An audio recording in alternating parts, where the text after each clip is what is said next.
It kills my heart to see your eyes are no longer on me. It's critical of me. You stop messing with me. It kills my heart to know you don't think this love could grow. 'Cause anywhere you go, you know I would follow. 'Cause I'm sleepless about you. Sleepless about you. Oh, oh, oh. Oh, oh. Sleepless about you.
You know, like no one ever did before. And I heard he moved on. Yeah, I heard he moved on. 'Cause I'm sleepless about you. Sleepless about you. Oh, oh, oh.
It kills my heart to see your eyes are no longer on me. It's critical of me. You stop messing with me. It kills my heart to know You don't think this love could grow, 'cause anywhere you go, you know I would follow. 'Cause I'm sleepless about you, sleepless about you. Oh, oh, oh, oh, sleepless about you.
You know, like no one ever did before.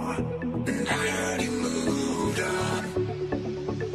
Yeah, I heard he moved on. 'Cause I'm sleepless about you, sleepless about you.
It kills my heart to see your eyes are no longer on me.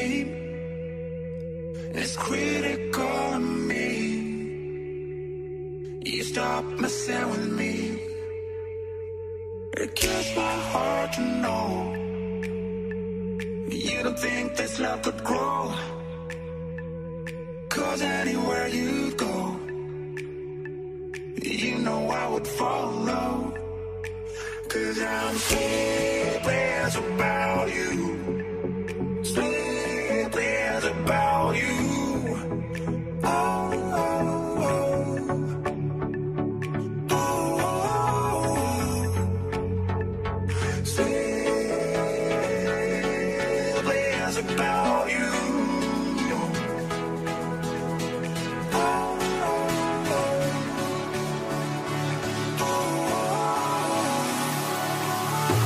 It kills my heart to see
Bonjour.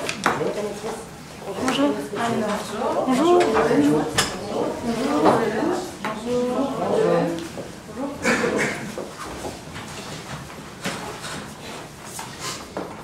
Chaque équipe dispose de 20 minutes afin de présenter son cas au juge. J'afficherai un carton pour les 10, les 5, les 2 dernières minutes et les 30 dernières secondes de la présentation. Lors des 10 dernières secondes du discours, je m'indiquerai à l'aide de mes 2 mains le nombre de secondes restantes. Si vous n'avez pas terminé votre présentation après 20 minutes, elle se verra arrêtée afin de passer à la période des questions. Une période de questions d'une durée maximale de 5 minutes est allouée au jury à la fin de la présentation. Veuillez noter que vous pouvez en aucun temps dévoiler le nom ou la provenance de votre université. J'espère maintenant le juge se nommer, vous pourrez ensuite débuter votre présentation. Bon matin, bienvenue. Richard Scofield, président de la restauration et de l'art de Saint-Hubert. Bonjour, Richard Renard, directeur des restaurations pour les lotisseries Saint-Hubert. Bonjour, Louis Salvaire, directrice des finances chez Saint-Hubert. Bonjour, Guy Matet, professeur en gestion des opérations.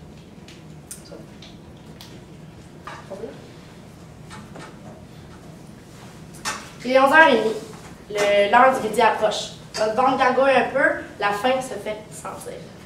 Vous avez une idée. Pourquoi ne pas aller chercher du bon poulet? Mais du poulet, on est au Québec. Quoi? Où aller? Pourquoi ne pas aller à l'emblème du Québec? Le poulet québécois. Pourquoi ne pas aller manger celui de chez Saint-Hubert? Le groupe Saint-Hubert, avec ses 116 succursales, dont 107 au Québec et 9 en Ontario et au Nouveau-Brunswick, avec ses 117 succursales établies, Saint-Hubert s'est vu avoir le titre de leader québécois en ce qui concerne la restauration. Et ce statut, il faut dire que les Québécois aiment beaucoup manger du poulet. Et ce statut, dans le fond, lui permet d'avoir plusieurs possibilités en ce qui concerne l'avenir, c'est-à-dire des possibilités de croissance. C'est d'ailleurs pour ça que nous sommes ici. Messieurs, madame, les juges, je vous présente notre équipe formée de Violaine Rolin, Marion Neurotte et moi-même, Camille Duplessis. Aujourd'hui, vous nous avez donné un mandat clair et précis, c'est-à-dire d'établir et de voir comment est-ce que Saint-Hubert peut s'agrandir dans les prochaines années, c'est-à-dire dans les 5 prochaines années, soit au Nouveau-Brunswick ou en Ontario. Donc la première question, c'est est-ce que nous allons vers l'expansion? Et deuxièmement, quelle succursale et est-ce que nous développons ou nous allons chercher un centre de distribution? Donc à l'ordre du jour aujourd'hui, nous allons premièrement faire une analyse de votre entreprise et de la situation dans laquelle vous êtes, suivi des alternatives et de la recommandation que nous trouvons la plus adaptée à votre situation. Et nous allons poursuivre avec les étapes que requiert, les étapes d'implantation que requiert cette dite recommandation. Comme l'a dit ma collègue, nous cherchons la solution la plus adaptée à vos besoins. Et pour cela, nous avons cherché les éléments à considérer dans la recommandation que nous allons vous fournir. Nous aurions pu faire une analyse force et faiblesse, mais vous les connaissez déjà très bien. Donc, pour cela, nous avons décidé de nous attacher à ces 4 éléments. Vous avez un marché qui est très concurrentiel actuellement au Québec, avec l'entrée de multiples joueurs, des PME, des chaînes, et il est fort probable que cette concurrence risque de causer des variations au niveau de vos parts de marché. Et vous l'avez vu très récemment, vous avez perdu quelques parts de marché justement avec l'entrée de ces joueurs-là. Donc, votre marché au Québec en ce moment est bien, mais il faudrait considérer l'expansion pour venir réduire ce risque de perte du marché au Québec. Un deuxième élément, excusez-moi, à considérer, est la différence démographique importante qu'il y a au Canada. En effet, c'est un vaste territoire avec des agglomérations qui regroupent de nombreuses personnes et des endroits avec beaucoup moins de population. À ce moment-là, il va falloir considérer des zones fortement peuplées, car sinon, le risque n'en vaut pas vraiment la peine pour vous.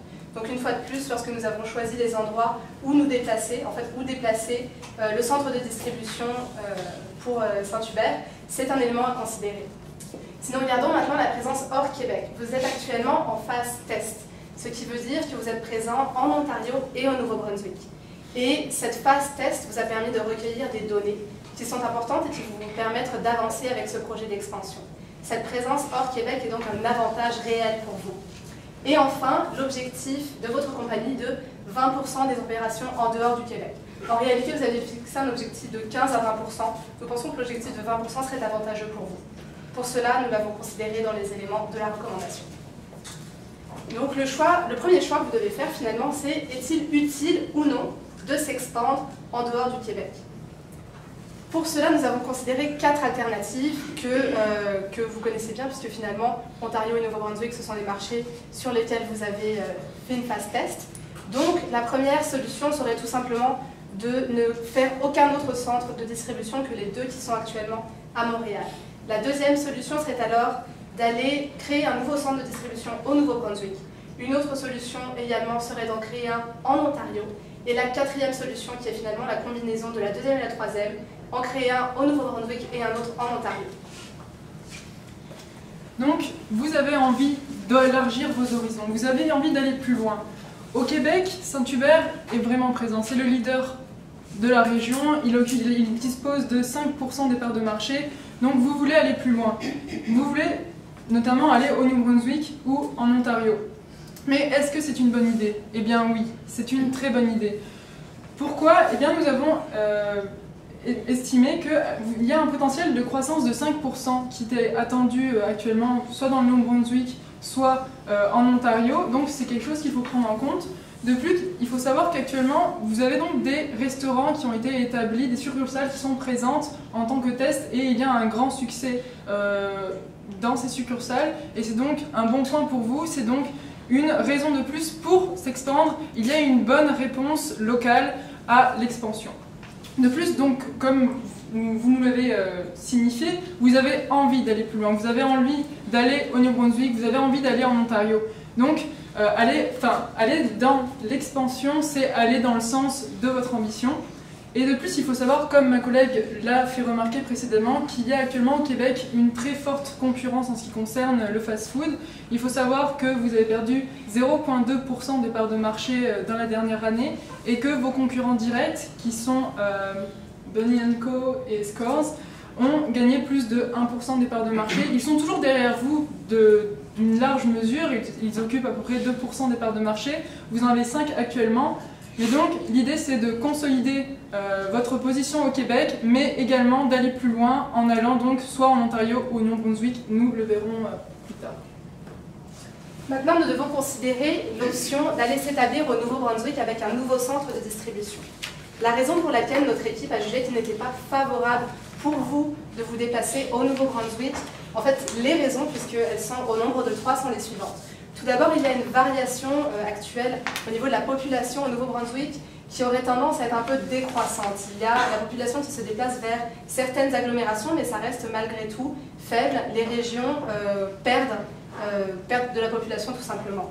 Donc, pour cette raison-là, déjà c'est un inconvénient d'aller installer un centre de distribution au Nouveau-Brunswick.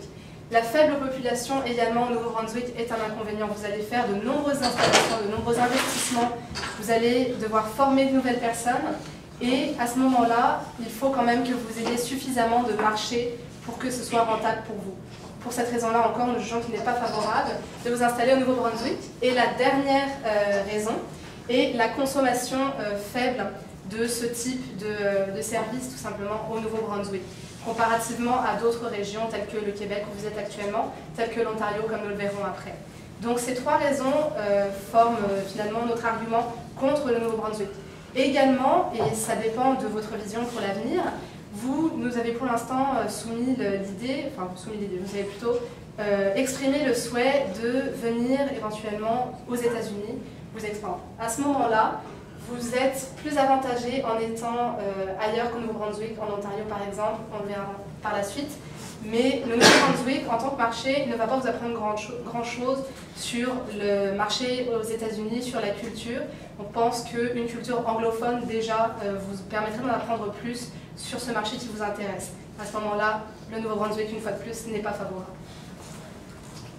Donc maintenant qu'il y avait 4 recommandations, 4 alternatives, c'est-à-dire d'y aller avec le statu quo, d'y aller soit avec le Nouveau-Brunswick, soit avec l'Ontario, ou soit avec la combinaison des deux. Maintenant qu'on vient de vous dire avec 3 arguments assez forts pourquoi il n'est pas une bonne idée d'aller au Nouveau-Brunswick, la dernière solution, la dernière recommandation que nous avons, c'est celle d'y aller avec Ontario. Mais pourquoi y aller avec Ontario? Dans le fond, c'est une opportunité d'affaires pour vous. C'est un marché qui ressemble quand même au Québec. Si on regarde avec la marge, vous avez la même marge qu'il y a au Québec, mais vos revenus d'exploitation sont beaucoup plus hauts. On voit qu'ils sont environ de 5 000 au Québec et environ de 7 500 en Ontario. Donc, c'est vraiment beaucoup plus favorable pour vous d'aller en Ontario, d'aller développer vos opérations là-bas. Au niveau des ventes par province au Québec, au niveau de la restauration, pas juste au Saint-Hubert, mais au niveau de la restauration complète, c'est 10 millions le revenu, les ventes, tandis qu'en Ontario, c'est de 21 millions, donc 2 fois plus de ventes qu'au Québec. Donc encore là, un argument très favorable pour aller s'installer en Ontario. C'est très accessible, que ce soit très accessible par le Québec ou par les autres provinces. Et je veux dire, si c'est en Ontario, c'est soit le centre de distribution va être à Toronto, qui est très proche des États-Unis, qui vient en lien avec votre vision dans le futur, c'est-à-dire de vous expandre dans le reste du Canada et aux États-Unis.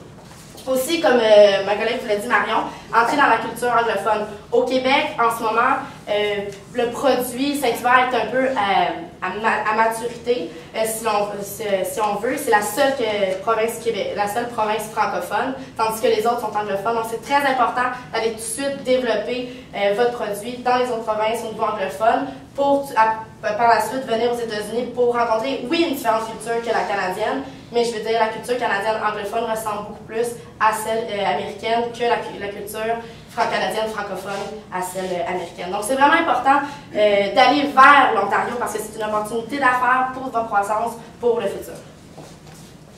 Puis ici, dans le fond, notre recommandation, c'est oui d'y aller en Ontario, mais maintenant, il faut décider. Est-ce que c'est juste des succursales? Est-ce qu'on installe un centre de distribution? Est-ce qu'on installe juste un centre de distribution? Notre recommandation, c'est oui d'installer un centre de distribution et oui de construire des succursales. Premièrement, pourquoi louer un centre de distribution? Parce que dans le futur, vous allez vouloir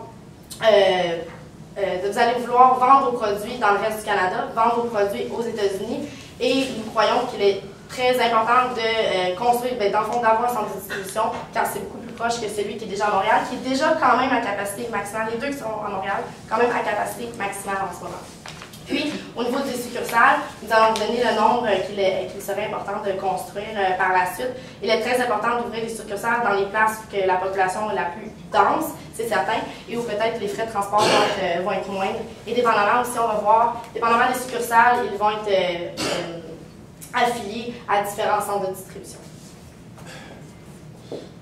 Finalement, la deuxième interrogation que nous nous sommes posée, en réalité que vous vous êtes posée puisque vous nous avez mandaté à ce sujet-là, une fois qu'on a ouvert le centre de distribution en Ontario, qu'est-ce qui se passe? Où est-ce qu'on doit ouvrir les succursales? Où est-ce que ça devient intéressant de venir s'installer pour vous, également en termes de marketing, mais aussi en termes de logistique, puisque, comme je vous l'ai dit, le territoire est grand, donc il faut savoir trouver des avantages également à aller chercher des populations plus denses.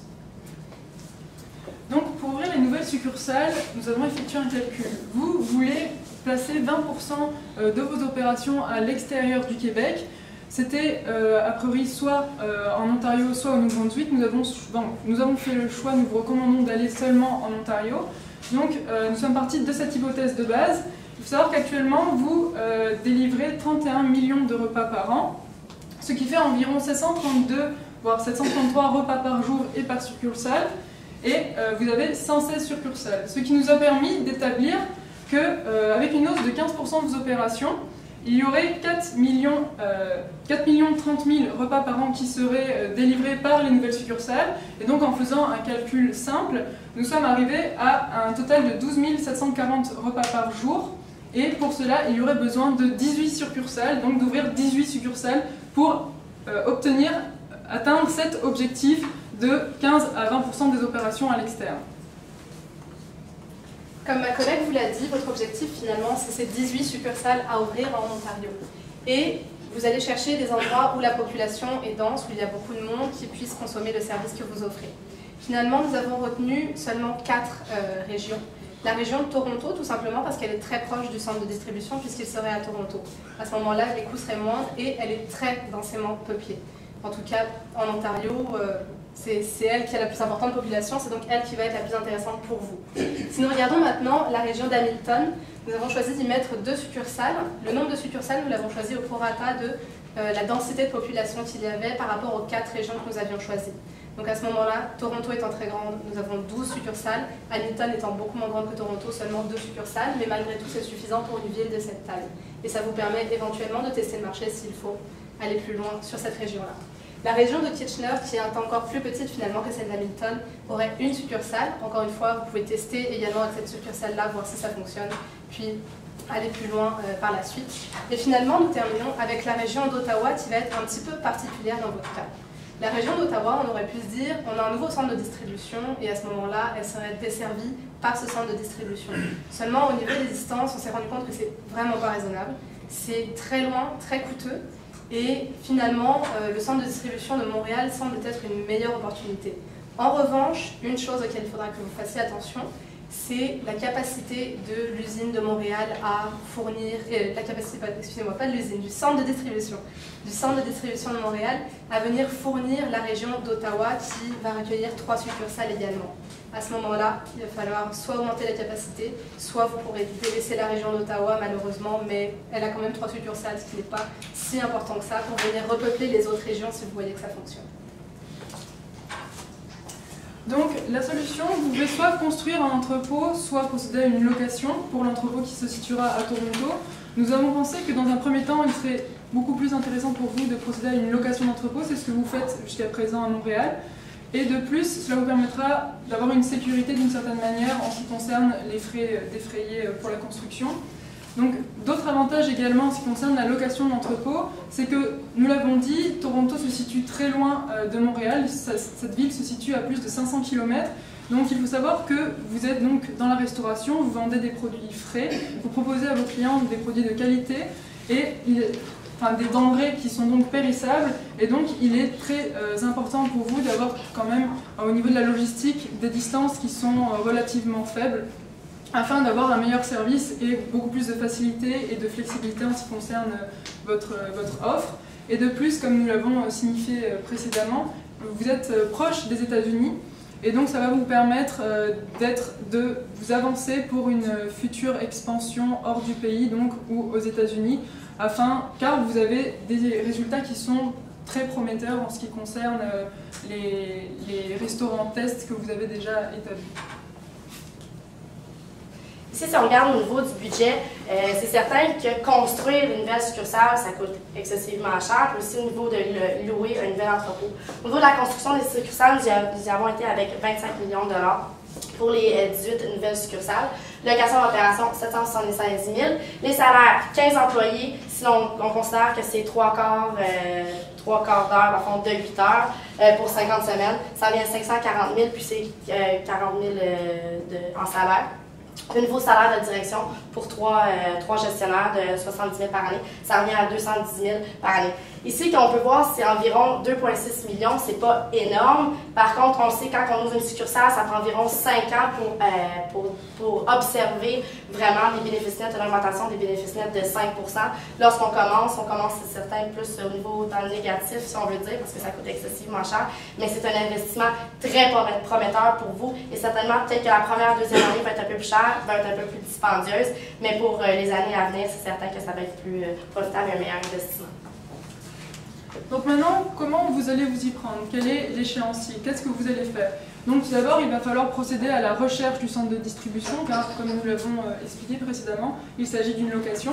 Donc vous allez procéder à une recherche à proximité de Toronto afin de desservir vos différentes succursales. Il va falloir faire une communication à l'interne pour expliquer à vos employés actuels au Québec ce que vous pensez faire afin qu'il n'y ait pas une mauvaise gestion du changement, que les changements soient acceptés. Et il va également falloir faire une communication interne et externe. Qu'est-ce que nous entendons par là? Nous entendons que, en ce qui concerne la logistique, vous êtes actuellement vous procédez actuellement à des camionneurs à forfait, c'est-à-dire que des intervenants externes viennent pour délivrer les matières premières à vos succursales et des centres de distribution aux succursales. Donc il va falloir rechercher cette nouvelle communication à l'externe, ces nouveaux partenariats à l'externe, et chercher donc de nouveaux partenaires en ce qui concerne la matière première, en ce qui concerne donc le transport. C'est quelque chose de très important. Nous avons pensé que pour cela prendrait en moyenne 1 an, dans la mesure où vous avez besoin de développer donc des liens, vous allez passer donc un certain temps sur cela. Et ensuite, il faudra faire donc un suivi et contrôle après la mise en marche de l'entrepôt. Il faudra faire une campagne marketing, bien sûr, en liaison avec l'ouverture de ce nouvel entrepôt et des nouvelles succursales, car quand même, vous pensez ouvrir environ 18 succursales, c'est un nombre important. Et il faudra procéder à la recherche et à la formation de candidats pour les succursales que vous allez ouvrir. Donc tout un aspect RH et tout un aspect marketing. Et donc au final, le point culminant se fera donc au bout de 2 ans par l'ouverture de nouvelles franchises. Donc pour aller plus loin, comme nous vous l'avons dit, avec un entrepôt qui sera localisé à Toronto, vous serez donc présent au Québec, en Ontario, où nous espérons une forte réponse locale, et vous aurez la possibilité plus tard, si les choses fonctionnent bien, d'aller plus loin aux États-Unis. Donc, oui, il faut aller vers l'expansion. Oui, il faut aller en Ontario, non au Nouveau-Brunswick, ouvrir un centre de distribution, ouvrir 18 succursales pour avoir une croissance dans les futures années. Madame, messieurs les juges, cette solution devrait être la vôtre, cette solution devrait être celle de cette vague, et cette solution est celle du futur. Merci.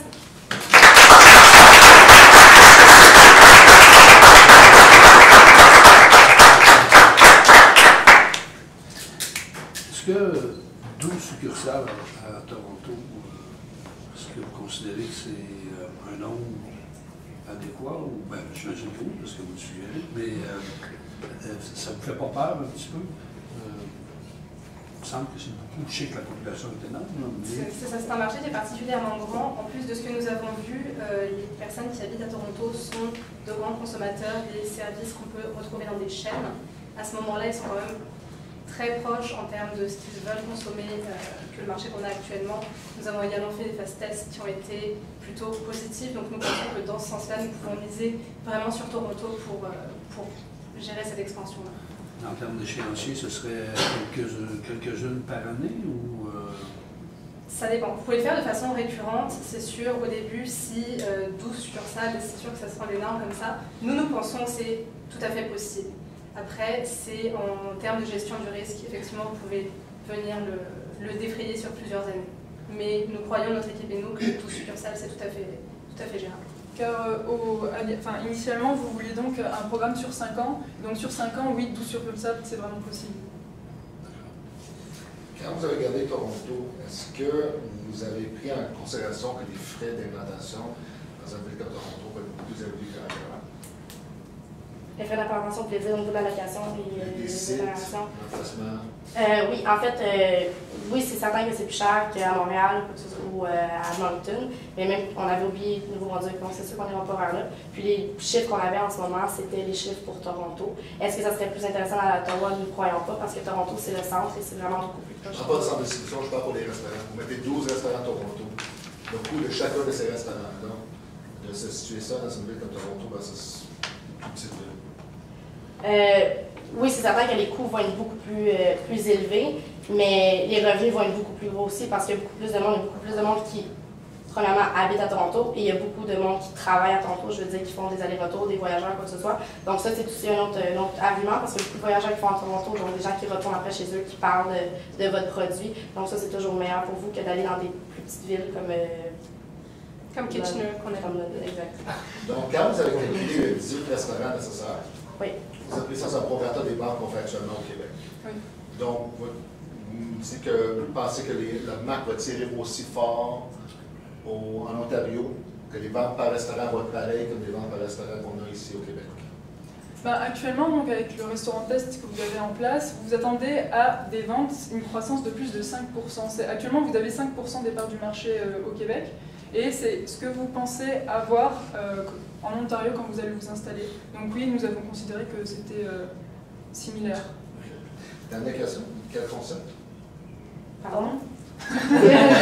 On a des experts express, on a des experts avec service. Est-ce que vous avez regardé des concepts différents? En fait, non, on y va avec les mêmes concepts que vous avez là. Ouvrir plusieurs restaurants, c'est déjà un beau défi en premier. Puis on pense qu'en ce moment, avec les fast tests que vous avez, les gens connaissent cet hiver comme il est aujourd'hui. Puis peut-être dans le futur, peut-être ouvrir un cinquième concept, autre que le concept bar ou le concept express, quoi que ce soit. Mais pour l'instant, c'est vraiment d'y aller avec qu'est-ce que vous savez. Allez-y avec qu'est-ce que vous connaissez, parce que vous allez quand même un peu dans l'inconnu, donc allez-y vraiment avec qu'est-ce que vous connaissez. Ça va être mieux. Ouais, exactement. C'est ça, mais justement, en fait, toujours dans cette optique, vous en avez pour 5 ans pour ouvrir vraiment tous ces restaurants, et donc dans cette optique, c'est privilégier ce qui marche vraiment bien. Par exemple, vous voyez actuellement que tout ce qui est Le bar, par exemple, le bistrot, se vend beaucoup moins bien que ce qui est la consommation rôtisserie et le fast-food. Donc à la limite, d'abord commencer avec cette offre qui fonctionne vraiment bien et ensuite proposer d'autres services, justement de manière graduelle comme ma collègue vous l'a dit. On est tous dans les succursales d'Ontario, principalement Toronto, les 12 succursales. Ce que je comprends, c'est qu'on établit le chiffre de 12 avec l'élément de la population. Est-ce que d'autres éléments qui ont été pris en considération afin d'éviter de cannibaliser les ventes d'une succursale à l'autre? Est-ce que d'autres... Tout d'abord, on avait pris en compte le facteur pour l'entrepôt de Toronto, on avait pris en compte qu'il y avait de la logistique, donc il y avait beaucoup de coûts qu'elle allait défrayer, la qualité de vos produits. Et en ce qui concerne la mise en place des succursales, c'était un élément secondaire en fait, vraiment notre mandat. Notre mandat, c'était vraiment savoir quel type de succursale on installait et surtout le centre de distribution. Donc on s'était vraiment concentré sur cet aspect-là. Et en ce qui concerne les mesures pour qu'il n'y ait pas de cannibalisme, cannibalisme, merci, pardon. Et ben justement ça va être...